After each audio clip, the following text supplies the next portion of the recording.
আও, এইবার একটা নতুন শব্দ আসলো, আও মানে অথবা। ওয়া দিয়ে এবং বোঝায় সাধারণত, আও দিয়ে কি বোঝায়? অথবা বোঝায় সাধারণত। তাহলে এখন তাদের আরেকটা উপমা দেওয়া হচ্ছে। এখানে মুফাসসিরগণ বলেছেন যে, কেউ বলছেন যে এটা না একই দলের অবস্থা, ২ ভাবে বলা হচ্ছে। আর কেউ বলছেন যে না, এটা আরেক দলের অবস্থা। এটাই সঠিক ইনশাআল্লাহ, যে এটা আসলে আরেক দলের অবস্থা। কারণ আমরা দেখব যে এই উপমাটা সম্পূর্ণ ডিফারেন্ট। হ্যাঁ? চমৎকার সব উপমা আল্লাহ সুবহানাহু ওয়া তাআলা আল কোরআনের মধ্যে দিয়ে থাকেন, যেন মানুষ চিন্তা ভাবনা করে। ওয়া মা ইয়াকিলুহা ইল্লাল আলিমুন। কিন্তু আল্লাহ বলেছেন জ্ঞানী ব্যক্তিরা ছাড়া কেউ এগুলো বুঝতে পারে না। এইজন্য অতীতে কোনো আলেম কোনো একটা উপমা আসলে বুঝতে না পারলে দেখা যেত তারা মন খারাপ করতেন। যে আমি তো বুঝতে পারি নাই। তার মানে আমি আলেমদের অন্তর্ভুক্ত হতে পারি নাই। আও কাসাইয়্যিবিন, অথবা তাদের অবস্থাটা হচ্ছে, কাফ মানে মতো, এটা আমরা জানি। সাইয়্যিব, সাইয়্যিব মানে মুষলধারে বৃষ্টিকে বলা হয় সাইয়্যিব। অথবা তাদের অবস্থা, এখন মুনাফিকদের আরেক দলের অবস্থাটা বলা হচ্ছে আরকি। এই একই দল না কিন্তু, হ্যাঁ? কাসাইয়্যিবিন, মুষলধারে বৃষ্টির মতো। মিনাস সামা, মিন মানে থেকে, সামা মানে আকাশ, আকাশ থেকে মুষলধারে বৃষ্টির মতো। ফিহি, এর মধ্যে রয়েছে, হ্যাঁ? ফিহি, এতে রয়েছে। ফিহিটা কিসের মধ্যে বোঝাচ্ছে? এই বৃষ্টির মধ্যে, মানে এই বৃষ্টির সাথে। এখানে মধ্যে মানে বৃষ্টির সাথে রয়েছে। হ্যাঁ? কি রয়েছে? যুলুমাতুন, একটু আগে আমি দেখেছি, বহুবিধ অন্ধকার। ওয়া রা'দুন, রা'দ হচ্ছে বজ্রধ্বনি। হ্যাঁ? বজ্রপাতে যে আওয়াজটা হয়, সেই আওয়াজটাকে বলা হয় রা'দ। ওয়া বারকুন, আর যে আলোটা, বিজলির আলোটাকে বলা হয় বারকুন। তাহলে একটা বৃষ্টির তুলনা দিচ্ছে আল্লাহ। বৃষ্টি নেমে আসছে, হ্যাঁ?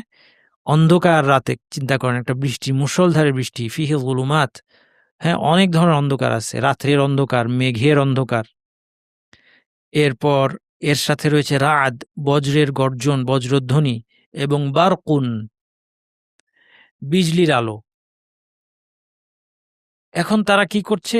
ইয়াজআলুনা আসাবিআহুম ফি আযানিহিম, তারা কানে আঙ্গুল দিয়ে ফেলে। কেন? শব্দের ভয়ে। শব্দ, বজ্রের ভয়ে, বিদ্যুৎ চমকালে ভয়ে তারা কি করে? কানে আঙ্গুল দেয়। ইয়াজআলুন, জাআলা থেকে, জাআলা মানে দেওয়া বা রাখা। অতীতে ইয়াজআলু, রাখে। ইয়াজআলুন মানে তারা রাখে। ইয়াজআলুনা, কি রাখে? আসাবিআহুম, তাদের আঙ্গুল। আসাবি হচ্ছে আঙ্গুল, এক বচন হচ্ছে ইসবাহ, এটা হচ্ছে আসাবি'। ব্র্যাকেটে যেটা লিখেছি নরমালি এটা এভাবে লেখা হয়, সাদের পরে একটা আলিফ দিয়ে। এটা হচ্ছে স্বাভাবিক লেখার রীতি, কিন্তু কোরআনে এটাকে ছোট একটা খাড়া আলিফ দিয়ে লেখা হয়েছে, যেন আপনাদের বুঝতে সুবিধা হয়।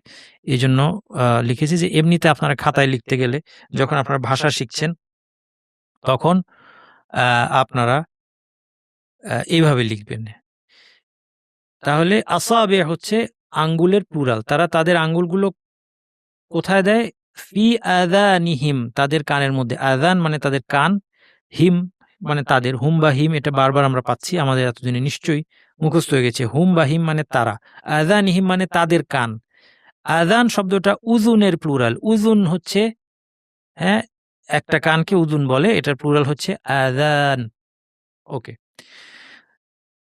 তারা তাহলে কি করে? তাদের কানে তাদের আঙ্গুল তারা দেয়। মিনাস সাওয়াইকি, এই মিন মানে থেকে না, কিন্তু এটা হচ্ছে কারণ বুঝাচ্ছে। সাওয়াইক মানে হচ্ছে বজ্র। সাইকাহ এক বচন, এটার পুরো হচ্ছে সাওয়াইক। এখানে একই কথা, আসলে এভাবে লেখা হয়, কিন্তু কোরআনে লেখা হয়েছে আলিফটা এভাবে না দিয়ে একটা ছোট আলিফ দিয়ে বোঝানো হয়েছে, যেখানে টান হবে। সাওয়াইক, মিনাস সাওয়াইক, বজ্রের কারণে। হাযার মানে সতর্কতা। মাউত মানে আমরা জানি মৃত্যু। হাযার আল মাউত মানে মৃত্যু থেকে সতর্কতা নিতে গিয়ে তারা কি করে? কানে আঙ্গুল দেয়, মৃত্যুর ভয়ে। সহজ ভাষায়, বজ্রের কারণে মৃত্যুর ভয়ে তারা কানে আঙ্গুল দিচ্ছে। ওয়াল্লাহু মুহীতুম বিল কাফিরিন, অথচ আল্লাহ কাফেরদেরকে ঘিরে আছেন। এখানে ওয়াওটা অথচ অর্থে।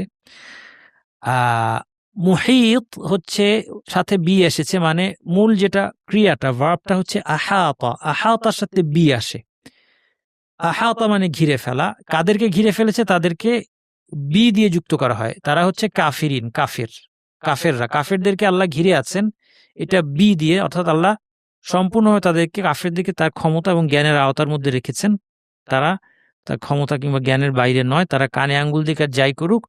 ওয়াল্লাহু মুহীতুন, আহাতা বিকে এখানে আহাতা থেকে কর্তা যে ঘিরে থাকে তাকে বলা হয় মুহিত, ওয়াল্লাহু মুহিতুন বিল কাফিরিন, আল্লাহ কাফেরদেরকে পরিবেষ্টনকারী। কাফিরিন শব্দটা আমরা পরিচিত, কাফের একজনকে কাফের বলে, এর প্লুরালকে বলা হয় কাফিরিন অথবা কাফিরুন। কখনো কাফিরুন ওয়ানুন দিয়ে, কখনো কাফিরিন ইয়ানুন দিয়ে। এটা কখন ওয়ানুন কখন ইয়ানুন এটা গ্রামারের একটা ব্যাপার, কিন্তু অর্থ সেম, সেই জন্য আমাদের অর্থ বুঝতে কোনো অসুবিধা হবে না। এর সাথে আল যুক্ত হয়ে আল কাফিরিন বলছে সকল কাফেরদেরকে আল্লাহ ঘিরে রেখেছেন, সে মুনাফিক হোক বা না হোক, যত ধরনের কাফের সবাই আল্লাহর আয়ত্তে আছে। তাহলে পুরাটা অর্থ কি দাঁড়ালো? কিংবা তাদের উপমা আকাশ থেকে নেমে আসা ভারী বর্ষণের মতো, যাতে রয়েছে বহুবিধ আধার। এখানেও জুলুমাত প্লুরাল আসছে। বজ্রের গর্জন ও বিজলির আলো, বজ্রের কারণে মৃত্যু ভয় তারা কানে আঙ্গুল দেয়, আল্লাহ তো অবিশ্বাসীদেরকে পরিবেষ্টনকারী।